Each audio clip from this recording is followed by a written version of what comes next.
তো জিতেন্দ্র কুমার মানে জিতু ভাইয়া নামে যাকে আপনারা চেনেন, পঞ্চায়েতের মতন ওয়েব সিরিজ বলো বা কোটা ফ্যাক্টরির মতন সিরিজ যেখানে তাকে দেখেছেন, এবং এই সিরিজগুলো থেকে মানুষের মধ্যে একটা আলাদাই জায়গা করে নিয়েছিল জিতেন্দ্র কুমার মানে জিতু ভাইয়া। তো তার একটি মুভি রিলিজ হয়েছে অ্যামাজন প্রাইমে, ড্রাই ডে। তো সেই মুভিটা দেখলাম, তো কেমন লাগলো মুভিটা আজকের ভিডিওতে সেটা নিয়েই কথা হবে।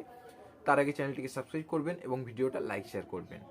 তো এই যে ড্রাই ডে মুভিটা, তো মুভির যে কনসেপ্টটা আমার কিন্তু বেশ ভালো লেগেছে, এবং এই মুভিটা যে ইস্যুগুলোকে তুলে ধরেছে তো সেইগুলো কিন্তু খুব ভালো, এবং সমাজে যে এই ব্যাপারগুলো কতটা নেগেটিভ ইম্প্যাক্ট ফেলে মানুষের সমাজের মধ্যে বা পরিবারের মধ্যে, যে কতটা একটা খারাপ ইম্প্যাক্ট ফেলতে পারে, তো সেই জিনিসগুলোকে যে তুলে ধরেছে সেটা কিন্তু বেশ ভালো লেগেছে। এবং এই কারণের জন্যই ট্রেলারটা দেখার পরেও এই মুভিটা দেখার প্রতি একটা এক্সাইটমেন্ট ছিল, এবং এই মুভিটা কিন্তু আমার বেশ ভালো লেগেছে। খুব দুর্দান্ত একটা এক্সট্রা অর্ডিনারি মুভি লাগেনি ঠিকই, কিন্তু খুব খারাপও লাগেনি মুভিটা, বেশ একটা ডিসেন্ট ওয়াচেবল একটা মুভি।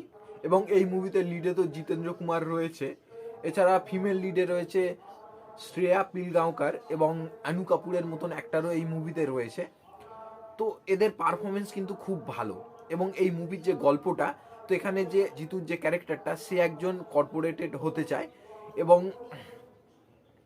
সে মানে এই যে আনু কাপুর তার মানে আন্ডারে সে কাজ করে, এবং সে ভেবেছিল হয়তো আনু কাপুর তাকে কর্পোরেটেড বানাবে ওই এলাকায়, কিন্তু পরে সে মানে বুঝতে পারে যে আনু কাপুর কর্পোরেটেড বানাতে সে তাকে চায় না।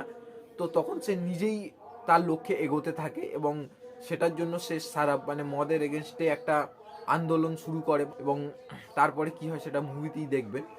তো আমার এই তো কনসেপ্টটা তো ভালো লেগেছে বললাম।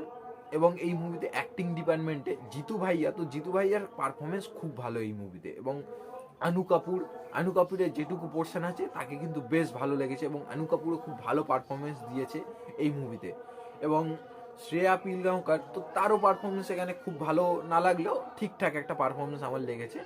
তবে জিতেন্দ্র কুমার, তার পারফরমেন্স আমার সব থেকে ভালো লেগেছে। এবং জিতু ভাইয়ার মানে তার মধ্যে একটা অ্যাক্টিংয়ের মধ্যে একটা সিম্পলিসিটি থাকে, যে একটা ন্যাচারাল যে ভাবটা থাকে, সেইটাই দর্শকদের মধ্যে একটা আলাদাই ইম্প্যাক্ট ফেলে, এবং সেটার দর্শক আরও ভালো পছন্দ করে জিতুর ক্যারেক্টারটাকে।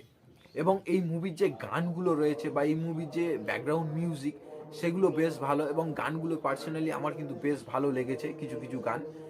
এবং এই মুভিতে কিছু কমেডি সিনও রয়েছে, তো কমেডিগুলো কিছু কিছু কমেডি কিন্তু বেশ ভালো, যেগুলো ওয়ার্ক করে। এবং দুই একটা কমেডি এমন রয়েছে যেগুলো অতটা ঠিক মনে হয় না, তো যেটুকু কমেডি রয়েছে সেগুলো কিন্তু বেশ ঠিকঠাক একটা কমেডি, মানে দর্শককে হাসাতে পারে। তো মুভিটা আমার তো একটা ডিসেন্ট ওয়াচ একটা মুভি লেগেছে, খুব দুর্দান্ত না হলেও ভালো একটা মুভি লেগেছে। তো এই মুভিটা যারা দেখেননি, অ্যামাজন প্রাইম অ্যাভেলেবেল রয়েছে, গিয়ে মুভিটা দেখুন। আশা করছি আপনার ভালো লাগবে। এবং যারা মুভিটা দেখেছেন কেমন লেগেছে কমেন্টে জানাবেন, এবং ভিডিওটা লাইক শেয়ার করবেন। ধন্যবাদ।